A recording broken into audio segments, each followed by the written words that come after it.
కొండ చిలువ ఈ పేరు వింటేనే గుండెల్లో గుబులు పుడుతోంది. జీవితంలో దాని కంట పడొద్దని అనుకుంటా. పాములంటే పిచ్చి భయముండే వాళ్ళకైతే కొండ చిలువను చూస్తే కళ్ళు తిరిగినంత పనవుతోంది. ఇక పెద్ద పెద్ద జంతువులను అమాంతంగా మింగేసే కొండ చిలువకు మనుషులు ఓ లెక్కే కాదు. కొన్ని రోజుల క్రితం కట్టెల కోసం అడవికెళ్లిన మహిళ తిరిగి రాలేదు. దీంతో అడవిలో ఆమెను వెతుకుతున్న కుటుంబ సభ్యుల కంట కడుపుబ్బిపోయి ఉన్న కొండ చిలువ కంటపడింది. దాని పొట్టను చీల్చి చూడగా అందులో ఆ మహిళ ప్రత్యక్షమైంది. ఇలా కొండ చిలువ అటాక్ చేస్తే పరిస్థితులు ఘోరంగా ఉంటాయి కాబట్టి అదంటే అందరికీ భయం. కానీ కేరళకు చెందిన ఇద్దరు వ్యక్తులు మాత్రం కొండ చిలువను వేటాడి చంపి దాంతో బిర్యానీ, వెరైటీ వంటకాలు చేశారు. తర్వాత జరిగింది తెలిస్తే షాక్ అవ్వాల్సిందే.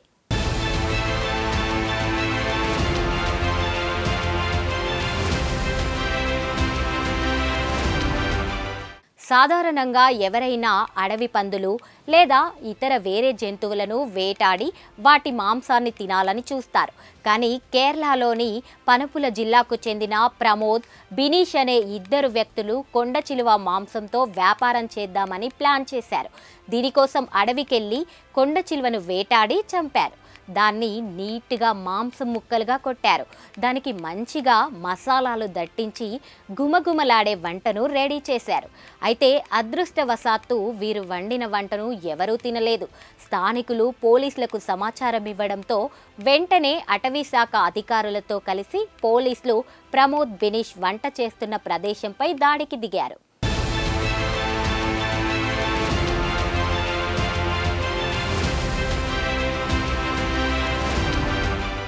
తాలిపరాంబ రేంజ్ ఆఫీసర్ సురేష్, అతని బృందం ఆ ఇంటిపై దాడి చేసి పాము భాగాలను వండిన వంటకాన్ని స్వాధీనం చేసుకున్నారు. ప్రమోద్, బినీష్ అనే ఇద్దరు వ్యక్తులను అరెస్ట్ చేసి వారిపై వన్యప్రాణి సంరక్షణ చట్టం కింద కేసు నమోదు చేశారు.